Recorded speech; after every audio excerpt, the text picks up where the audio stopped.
Go. Come on in.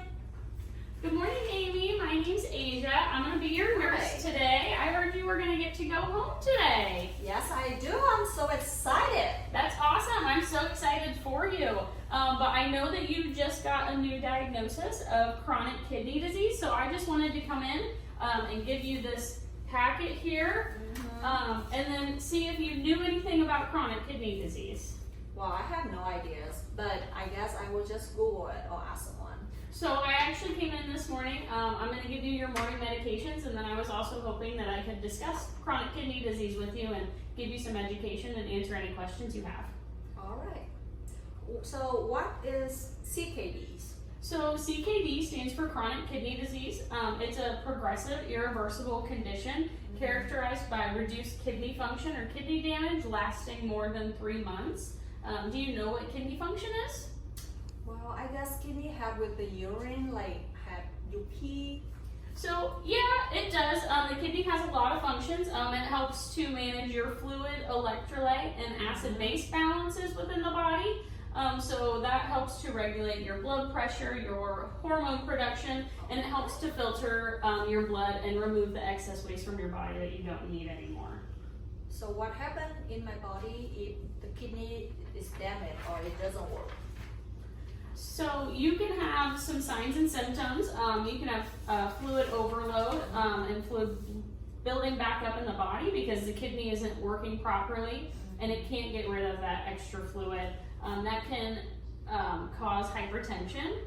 It can also cause some edema, crackles in the lungs. It can cause difficulty breathing, some nausea or vomiting. You can also have some itchiness just because of all the waste products that are building up within your body.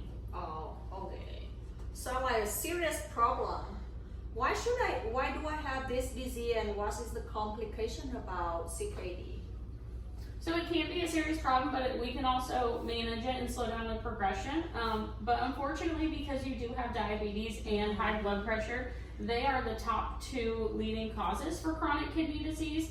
There are other risk factors as well, like your ethnicity, if you were Black or Hispanic, older age, adults, dehydration, some medications impact it.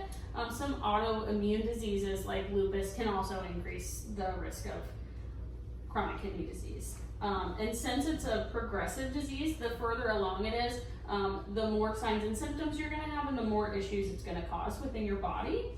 So it can lead to an increased cardiovascular risk, just meaning you can have an increased risk for heart attacks, strokes, that fluid overload that we were talking about earlier that then leads to the edema and the crackles in your lungs and the difficulty breathing.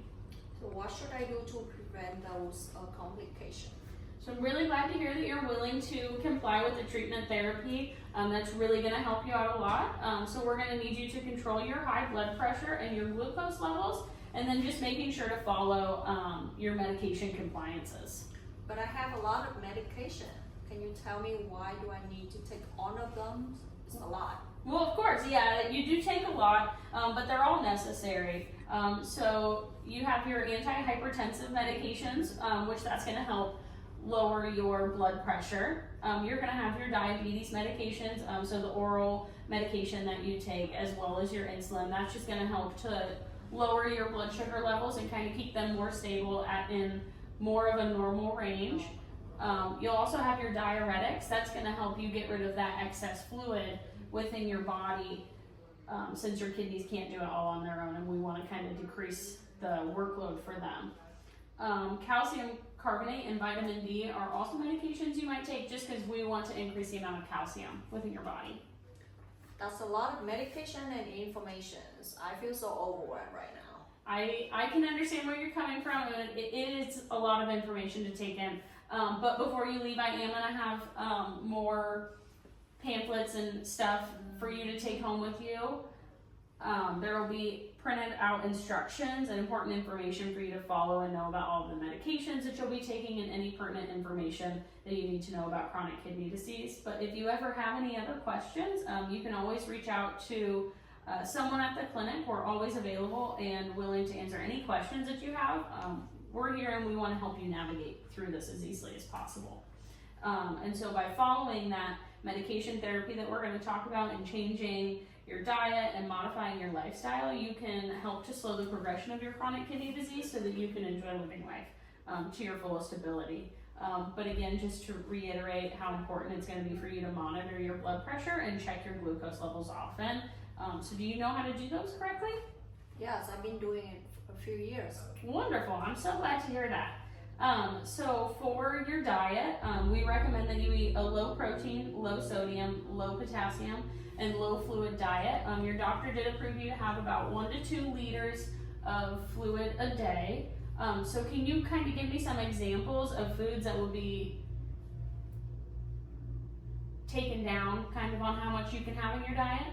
Okay, so I won't add any salt into my food. For potassium, that is the green leafy vegetable. Yeah. And for protein, is this the meat or the chicken? Yep. Any sort of poultry or fish or anything like that. Yeah. So very good. That's wonderful. I am also going to have a dietitian come in to talk with you before you go home. She's just going to help you build like a good dietary plan for you to go home on, just to make things a little bit easier as you transition through this. Thank you.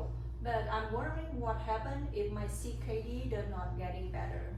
So when it gets to the point that your CKD can no longer be managed with medications, diet, or fluid restrictions, your doctor might recommend and determine the need that you for hemodialysis. Well, I heard that word before. What is hemodialysis then? So for hemodialysis,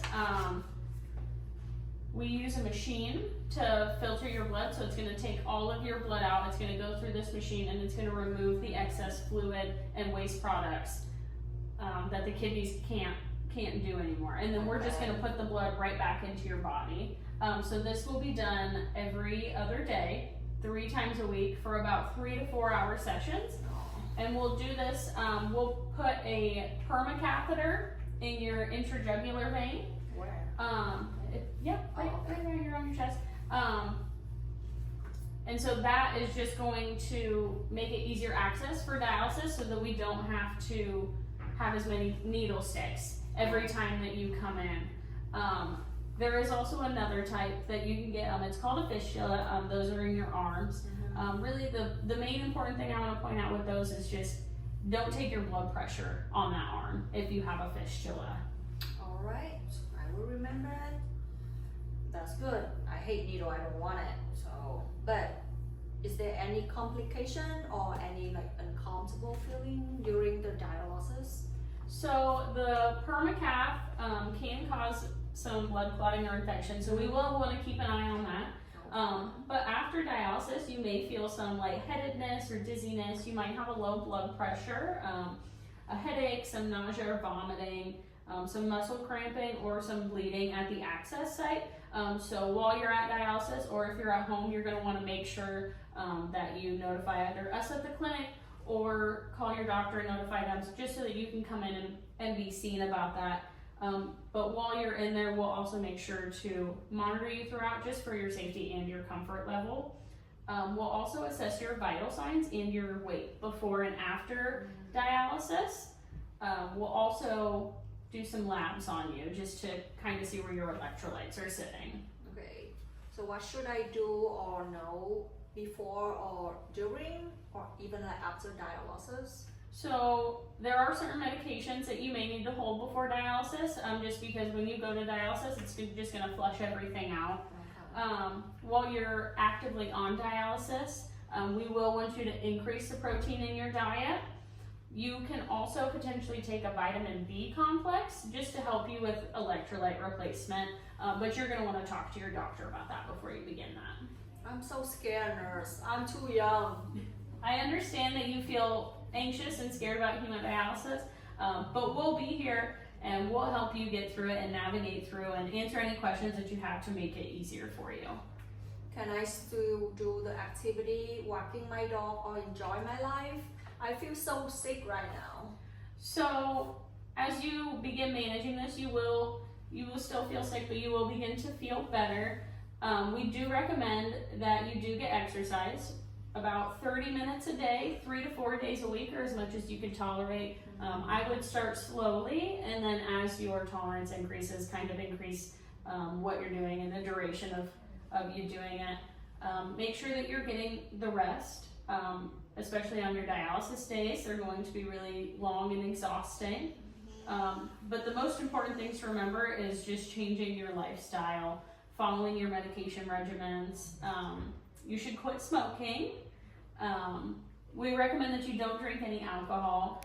They say that weight loss helps a lot with slowing the progress, managing your stress, and following a healthy diet. Thank you so much, Nurse Asia. That's a lot of helpful information. You are a good nurse. Now I understand the CKD and I know what I should do to prevent the complication. Well, good. I'm really glad to hear that. Again, don't hesitate to reach out if you have any questions or want any more information. So I'm gonna go get your discharge paperwork ready and then send the dietitian in to meet with you. Okay? Thank you. Thank you. Bye. Bye.